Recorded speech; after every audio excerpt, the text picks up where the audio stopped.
Rendez-vous sur la table de l'été avec le melon. Oui, la table de l'été va mettre le melon, va sublimer le melon. Moi, personnellement, c'est un fruit que j'adore. Mais est-ce que vous savez bien les choisir? Tiens, c'est une des questions que je poserai à notre invité. Mais parce qu'il ne s'agit pas simplement que la queue soit un peu fantillée par le sucre. Non. Moi, j'ai quelque chose à vous dire après pour être sûr de jamais vous tromper sur les melons. Ça n'a rien à voir avec la queue qui est fendillée. Rien à voir. Mais si vous avez aussi une bonne astuce pour bien choisir vos melons, si ce n'est de faire confiance à votre maraîcher, vous êtes les bienvenus dans moins de 30 minutes au 0826 300 300. Tiens, on va pas parler de melons là, on va disséquer autre chose. Sur Sud Radio vous écoute, donne la parole à un médecin légiste. Sur les routes de l'été, Sud Radio vous écoute. Un médecin légiste qui va être avec nous dans quelques instants. Il s'agit de Bernard Marc qui signe aux éditions Mareuil Éditions médecin légiste pour les morts et les vivants. Mais après plus de 30 ans passés en unité médico-judiciaire, qui est le docteur Bernard Marc, médecin légiste? Il revient sur son parcours en médecine légale et sur plusieurs affaires marquantes qu'il a traitées. Vous avez étudié le sujet, vous avez disséqué Bernard Marc. Théo Ampaillac, bonjour. Oui, bonjour Laurence, bonjour à tous. Et oui, contrairement à une idée reçue, c'est vrai que le rôle de médecin légiste ne se limite pas uniquement aux autopsies. Dans 90% des cas, il intervient auprès de victimes vivantes. Depuis 40 ans, le docteur Bernard Marc recueille les récits d'agressions, examine les corps avec rigueur et collecte des preuves cruciales pour la justice. Dans un extrait du documentaire Infrarouge diffusé sur France Télévisions, on le voit recevoir une femme victime de violences conjugales et son témoignage est glaçant. Qu'est-ce qui se passe en 2020 ? Ça commence comment ? Sexuellement, il commence à avoir des désirs différents. Il a commencé à me pénétrer quand je dormais. C'est quelque chose qui avait été discuté avant ou pas Non. Du tout. Non. Mais en fait, c'était parce qu'il me disait que s'il me désire, c'est qu'il m'aime. Il m'a dit, tu préfères un homme qui ne te désire pas. Violence sexuelle, violence physique, violence psychologique, c'est vrai que c'est un rappel terrible puisque depuis le début de l'année, 99 femmes ont été tuées en France sous les coups de leur compagnon ou de leur ex-compagnon. Alors évidemment, on pourra en reparler dans d'autres sujets, mais pour l'heure, on va rester sur la vie de Bernard Marc, en tout cas la vie, le quotidien d'un médecin légiste aux éditions Mareuil Éditions, puisque vous sortiez votre livre prochainement. Bonjour Bernard. Bonjour docteur. Bonjour, heureux d'être avec vous. Mais moi aussi, de mon vivant. Je suis très heureuse d'être avec vous de mon vivant. Oui. Excusez-moi. La blague était facile, mais je ne pouvais pas ne pas la faire. Je voudrais qu'on parle avec vous, parce qu'on va lever le voile sur un métier qui intrigue, qui parfois inquiète, qui joue un rôle essentiel dans la justice et la protection des victimes. Vous êtes médecin légiste, Théo vient de nous le dire. Vous nous racontez tout dans ce livre. Alors, si vous avez des questions ou des témoignages, vous nous rejoignez au 0826 300 300. Vous n'hésitez pas à venir nous retrouver. Alors, je voudrais en savoir plus sur vous, docteur Marc. Qu'est-ce qui vous a donné envie de devenir médecin légiste? Eh bien, un petit peu un hasard qui faisait qu'au début de mes études, ayant commencé à faire de l'expertise, je me suis retrouvé dans une équipe qui ouvrait les premières unités médico-judiciaires à l'Hôtel-Dieu. Et puis, comme jeune interne, eh bien, je suis tombé un petit peu dans cette filière avec des choses extraordinaires au début, puisque je suis arrivé en même temps que l'utilisation des empreintes génétiques, que l'ADN, la preuve suprême à l'heure actuelle, et je suis arrivé en même temps que le nouveau code pénal, qui mettait notamment en évidence beaucoup de choses intéressantes, un aspect nouveau, en particulier sur les violences sexuelles, les violences à la personne, et c'est un petit peu comme ça que je suis entré dans la profession. Et puis, votre livre va nous permettre, on va le découvrir au fur et à mesure de cet échange avec nous sur Sud Radio. Vous allez raconter d'ailleurs les dossiers un petit peu particuliers que sont les homicides, les suicides, les crimes liés aux violences conjugales, etc., la torture. C'est quand même assez incroyable. On va rentrer dans le vif du sujet dans quelques instants. Le médecin légiste est un petit peu plus connu du grand public grâce à toutes les séries policières qui nous abreuvent depuis plus de 20 ans maintenant. Vous insistez quand même que votre métier, docteur Marc, c'est aussi un travail auprès des vivants. Est-ce que vous pouvez me décrire concrètement vos missions ? Comment ça se passe? Alors l'émission du médecin légiste, c'est effectivement d'être aux côtés des victimes pour les constats médico-légaux qui vont être nécessaires pour tous les jugements qui vont avoir lieu, toutes les affaires pénales en cours. Alors quelquefois ces victimes sont malheureusement décédées, et puis dans un bon nombre de cas elles sont encore vivantes, soit parce que les violences sont relativement peu importantes, soit parce qu'il s'agit de violences sexuelles ou de violences psychologiques. Il faut comprendre à l'heure actuelle que notre exercice médico-légal, il est médico-psycho-légal. Il y a dans ces unités des médecins légistes, mais des psychologues qui font aussi de la psychologie légale.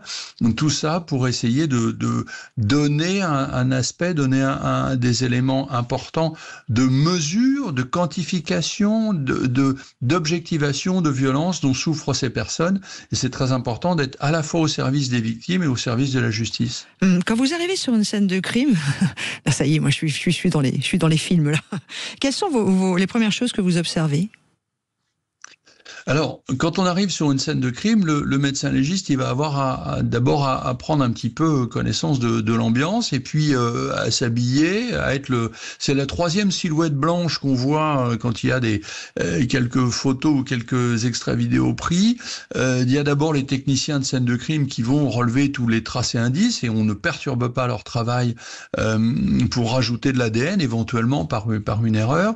Et puis là, on va être le premier élément, celui qui va donner les premières indications, expliquer un petit peu la cause du décès, aider les enquêteurs, les guider vers telle ou telle piste possible par l'étude du corps, la première étude du corps qu'on va pouvoir voir sur les lieux, mais aussi par des éléments aussi d'environnement ou des questions qu'ils peuvent avoir sur tel médicament à proximité, telle consommation d'un toxique, et on va être leur référent technique médico-légal dès les premiers instants, et qui sont des instants capitaux. La scène de crime, elle est toujours fondamentale. Juste parce que j'ai fait une petite parenthèse sur les séries, et puis on a aussi Brigitte sur la page Facebook de Sud Radio qui nous dit ouais, chouette, on rencontre un Balthazar qui est sans doute le médecin légiste le plus célèbre en France aujourd'hui par la télévision. Que pensez-vous des images d'ailleurs véhiculées par les séries? Est-ce que c'est relativement proche de la réalité ou pas du tout? Alors il faut faire des médecins légistes qui crèvent l'écran quand même.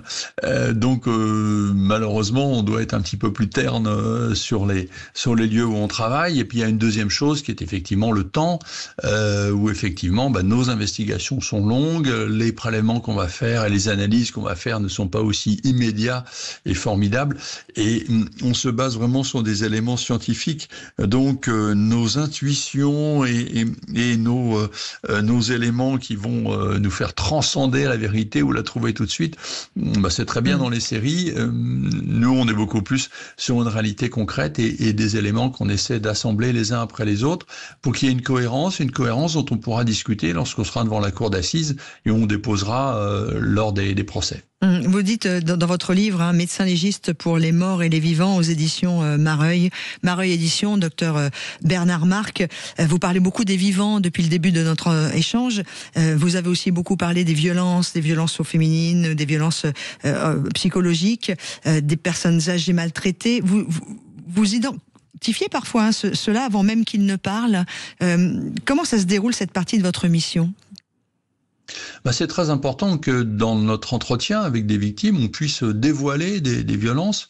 On l'imagine par exemple assez bien avec des mineurs. Il y a par exemple dans nos unités, des unités pour l'enregistrement filmé, les auditions filmées des mineurs qu'on accompagne un petit peu pour pouvoir raconter l'indicible. J'en fais état dans une des histoires qui est racontée dans ce livre, mais aussi lorsqu'il y a des violences à la personne et des violences notamment dans les violences conjugales. On a entendu dans l'extrait du remarquable documentaire qu'avait fait Marion Angelo Santo pour France Télévisions, qui s'appelle Légiste aux côtés des vivants. On a entendu quelqu'un qui avouait des éléments qui les donner aux médecins parce que c'est plus facile sur des violences et notamment des violences sexuelles qu'on voit de plus en plus dans les couples. Ces violences sexuelles, elles représentent pas rien, elles représentent entre 20 et 25% des violences exercées dans les couples à l'heure actuelle. C'est les statistiques de 2024 dans les 2 services que je dirige. Wow. Donc on a des choses qu'on va pouvoir sortir, révéler. C'est pas rien parce que ça va changer par exemple d'une affaire qui serait correctionnelle à une affaire qui peut aller devant une cour d'assises. Et il y a eu des affaires tout à fait retentissantes. L'affaire Pellico n'est pas pour rien. Des petits Pellico, il y en a beaucoup que l'on rencontre dans nos services. Ouais, c'est ça, c'est que vous êtes médecin légiste évidemment également pour les morts et c'est important pour les vivants. Je voudrais vous poser une question très directe et très intime, si vous me le permettez, docteur Bernard Marc. Après toutes ces années à travailler autant à disséquer les morts qu'à aider les vivants, émotionnellement, comment ça fonctionne pour vous ? Est-ce que vous réussissez à vous protéger vous-même parce que vous devez vivre des situations et des affaires très dures ? Alors c'est très important d'avoir un recul professionnel lorsqu'on entend les choses, parce que pour porter la parole des victimes, qu'elles soient mortes ou vivantes d'ailleurs, parce que l'enfant peut pas apporter sa parole, la personne très traumatisée peut pas l'apporter, c'est nous qui devons l'apporter, et le corps, la personne décédée, ne peut pas non plus apporter sa parole, il va falloir qu'on l'apporte. Bien là, on a besoin d'être très professionnel. Et puis derrière cet aspect très professionnel qui est nécessaire, parce que psychologiquement, sinon ça nous déstabiliserait. Mais il y a des moments difficiles. Moi, je sais que je passe beaucoup par l'écriture pour dire les choses, et je pense que une part de cette émotion et de ce qui était caché est ressorti, est entre les lignes de l'ouvrage que j'ai publié récemment, parce que là, il y a une part de vérité, personnelle et humaine qui ressort. Et l'écriture est un échappatoire et un moyen de s'équilibrer devant des situations difficiles.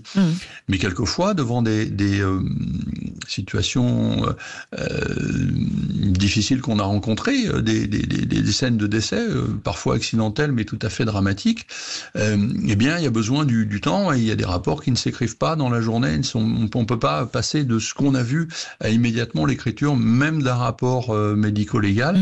Il y a besoin parfois d'une journée pour souffler un petit peu, avec des choses qui ne sont pas toujours commodes à voir et à constater. Notre société est parfois dure. Oh là là, et pas que notre société, ceux qui la composent aussi pour certains, et pas de souci. Docteur Bernard Marc, alors on va dans 2 minutes maintenant faire une première pause. On recevra Romina qui est avec nous au 0826 300 300 qui a des questions à vous poser.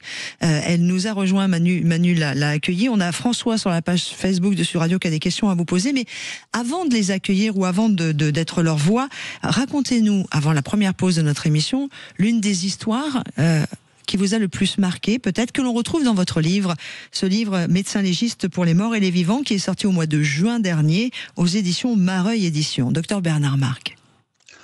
Eh bien, c'est une histoire qui mêle à la fois des violences dans le couple, un féminicide, un colcaise, et qui est l'histoire d'une femme qui vient au départ me consulter, victime de violences très sérieuses de la part de son mari.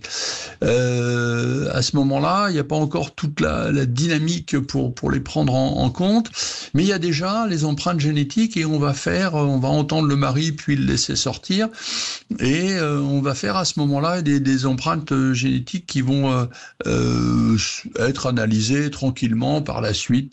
Ça aura son importance. Ces violences, elles sont très importantes, elles sont très inquiétantes, je le signale, et le mari doit savoir qu'il va être interpellé, mais c'est pas immédiat à ce moment-là.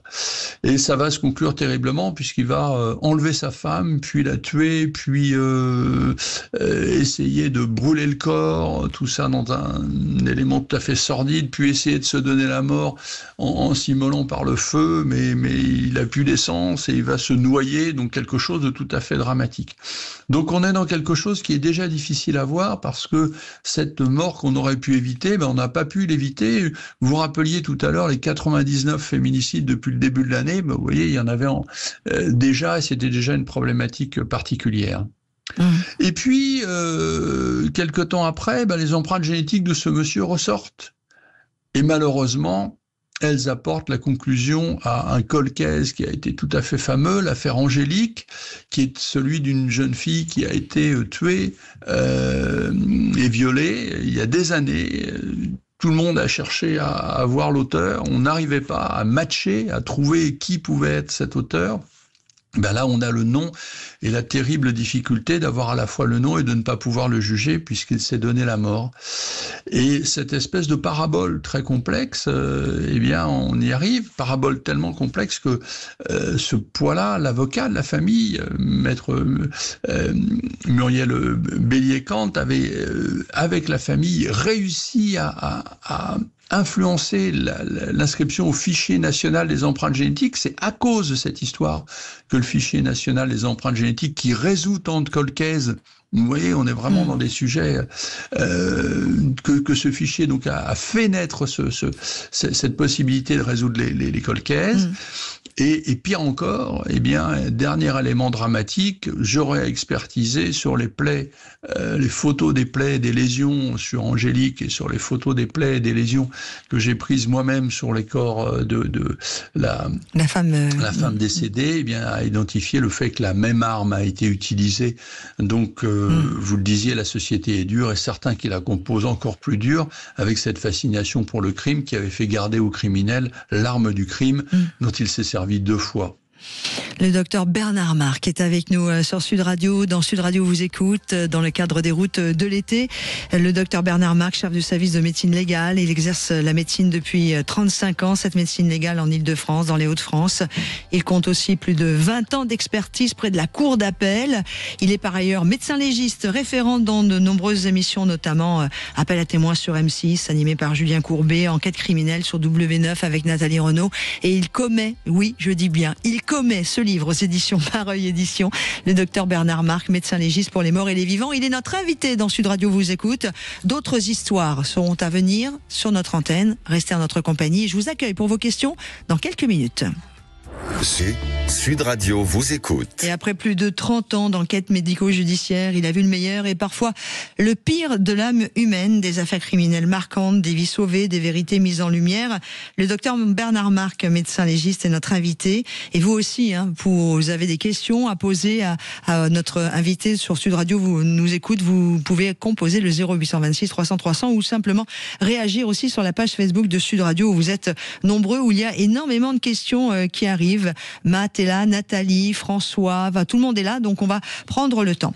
Docteur Bernard Marc, d'ailleurs, si vous l'acceptez, je demande toujours l'autorisation, nous allons accueillir Romina qui a des questions à vous poser.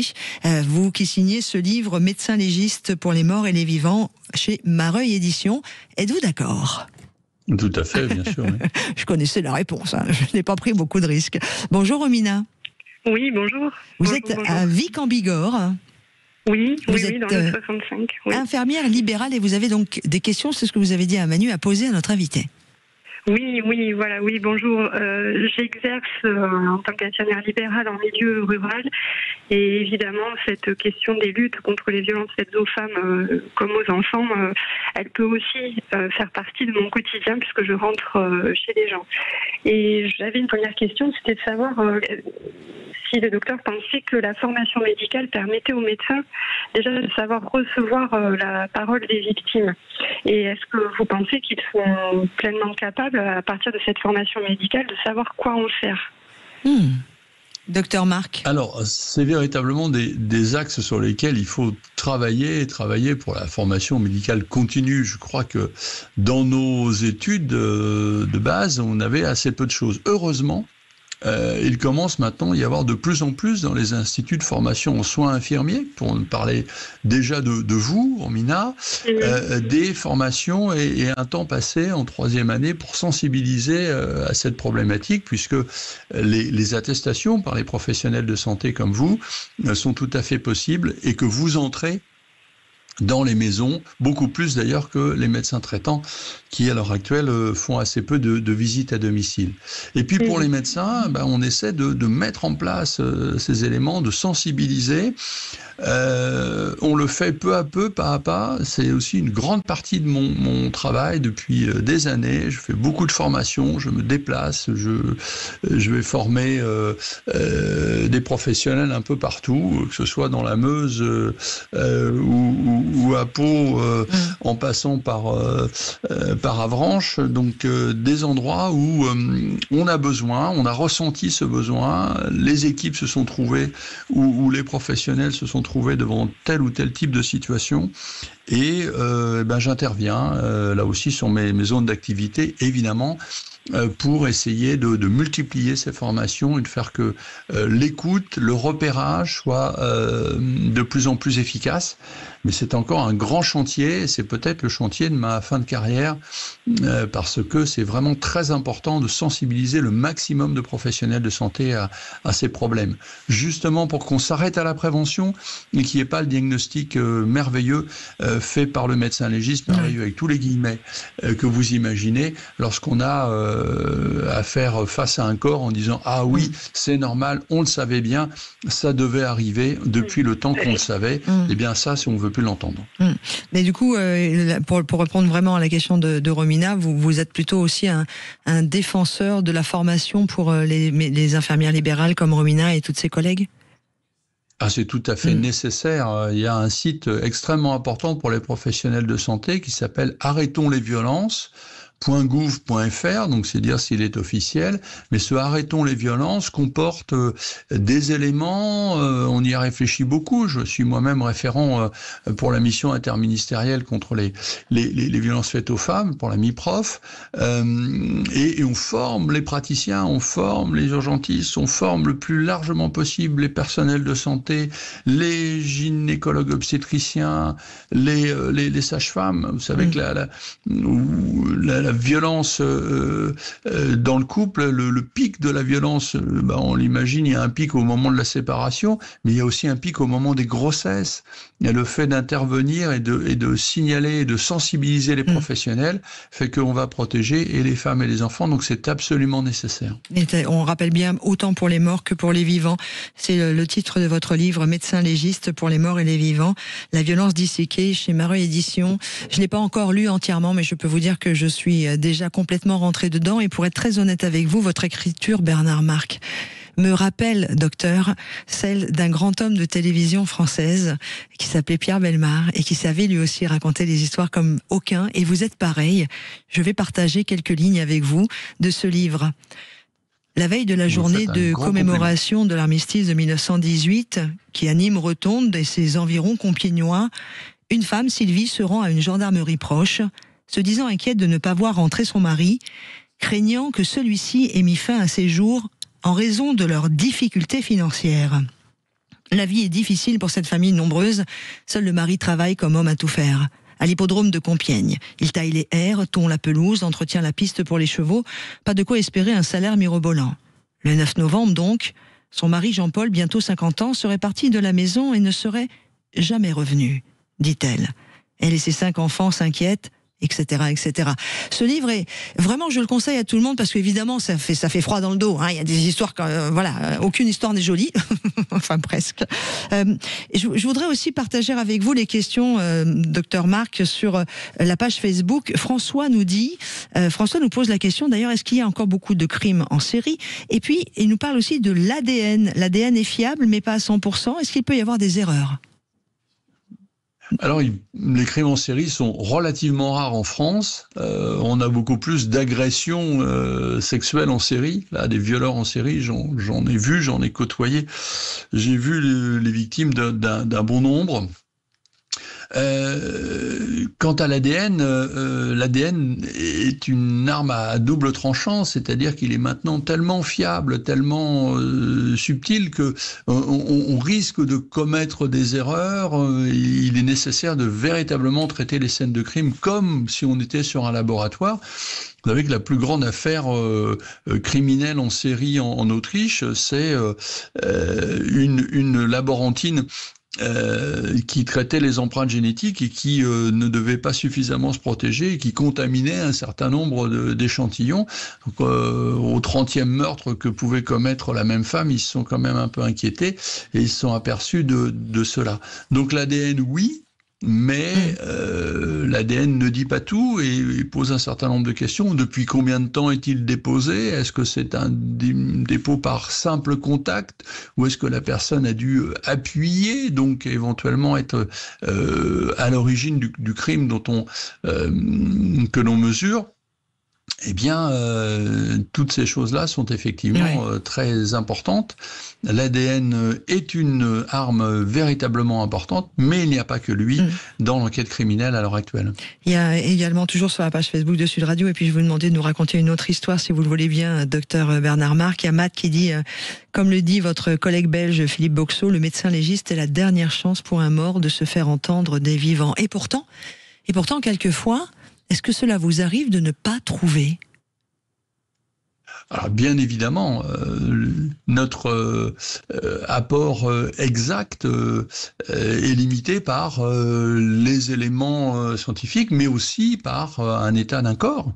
Lorsqu'on retrouve des fragments osseux, c'est bien une personne qui est décédée. Il est possible que ce soit une mort criminelle, mais sur des fragments, ça va être très difficile de le dire. Il n'y a plus d'organes, il n'y a plus de plaies visibles. Mais ça veut dire, Bernard, donc, nos limitations vont dans ce cadre-là, et nos limitations vont aussi sur des décès qui n'auront pas eu l'air suspect. Ah, d'accord. Et qui peuvent être ignorés au départ, d'où l'intérêt de former les professionnels. Ça veut dire quoi que, par exemple, si un corps est retrouvé à la maison, que la personne, ça arrive malheureusement, est décédée seule, on peut avoir, comme résultat d'autopsie, mort de cause inconnue? Alors, si l'autopsie est faite, on peut avoir cet élément-là, mais dans un bon nombre de cas, le décès peut sembler naturel. Pourquoi une personne âgée ne pourrait-elle pas mourir à la maison, ce qui est assez logique? Mais il n'y a pas que des morts simples des personnes âgées, et on peut avoir là au contraire une mort suspecte. Et le premier chaînon est toujours le chaînon le plus fragile et le plus important. Docteur Marc Bernard, médecin légiste, se livre pour les morts et les vivants et qui se livre également dans notre rendez-vous Sud Radio vous écoute. Merci beaucoup à Romina d'être intervenue, d'avoir posé la question. On commence le livre par cette page incroyable que vous signez. Donc je vais vous demander pour conclure une autre histoire, si vous le voulez bien, docteur Marc, parce qu'on est comme ça, parce qu'on est curieux, parce que ça nous passionne, ça nous intéresse, même si ça nous fait peur. À la mémoire d'Angélique et d'Alice, nés sur 2 continents différents et qui sont devenus sords dans la mort atroce que les a réunis à 15 ans d'intervalle. À la mémoire de cette toute petite venue au monde pour ne pas y vivre un jour sous les coups qui l'ont tuée. À Maude, pour que la vérité éclaire comme la pleine lune sa nuit du 12. À elle, qui se reconnaîtra que l'emprise a conduite dans les plus avilissants des mondes de la nuit, etc., etc. Vous commencez votre livre comme ça. C'est pas la préface, puisque la préface a été signée par, j'imagine, l'un de vos amis, qui est procureur, monsieur le procureur général Jacques Dallest. Mais waouh, quel bouquin! Alors, pour conclure notre rendez-vous, docteur Marc, une dernière histoire? Eh bien, une dernière histoire, c'est celle de la nuit du 12, ce qui est devenu la nuit du 12. Racontons-la avec la terrible découverte d'une jeune femme brûlée vive dans une rue tout à fait tranquille d'un petit endroit pavillonnaire. Et ce choc terrible de voir quelqu'un de jeune dont le corps est en partie conservé et en partie détruit par le feu, cette violence-là.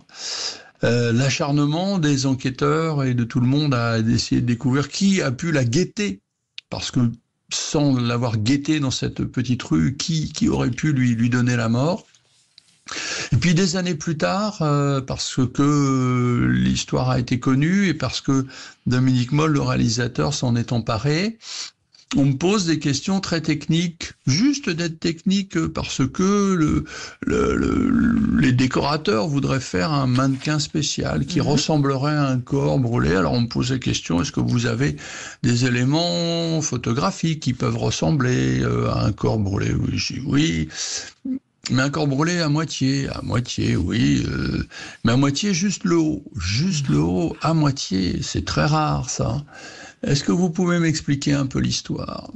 Et il m'explique l'histoire, il me raconte que même si le film se passe en Savoie, c'est une histoire de Seine-et-Marne. Et je leur dis à ce moment-là, oui, je vais avoir des choses à vous dire, à vous raconter, à vous aider un peu dans la véracité, parce que c'est moi qui ai découvert, c'est moi qui étais là sur la scène de crime, c'est moi qui étais aux premières investigations. Et du coup, stupeur du réalisateur et bien évidemment son envie et le fait qu'il a porté la parole de Maude Maréchal. On peut donner son nom puisque son nom a été donné publiquement. Le livre n'en donne aucun, mais sauf des affaires très très très publiques. Et le jour où il reçoit tous les Césars pour ce film multi-césarisé, eh bien, il évoque la mémoire de Maude Maréchal, et qui est maintenant un des cas soumis au pôle Colcaise à Nanterre. Et dont on espère avoir la résolution, ce serait véritablement une très belle fin et une justice rendue à cette jeune fille. Rappelez-nous le nom du film. C'est le film La Nuit du 12. La Nuit du 12, exactement. Merci beaucoup, docteur Bernard Marc, d'avoir été avec nous. Je sais qu'en plus, vous êtes actuellement à l'hôpital et qu'un coup de téléphone pouvait vous faire nous quitter. Ça ne s'est pas passé pour notre plus grand bonheur. Le docteur Bernard Marc, médecin légiste pour les morts et les vivants. La violence disséquée chez Mareuil Éditions. Merci d'avoir été avec nous sur Sud Radio ce matin dans les routes de l'été. Merci infiniment pour votre accueil. Merci à vous. Et merci pour votre livre.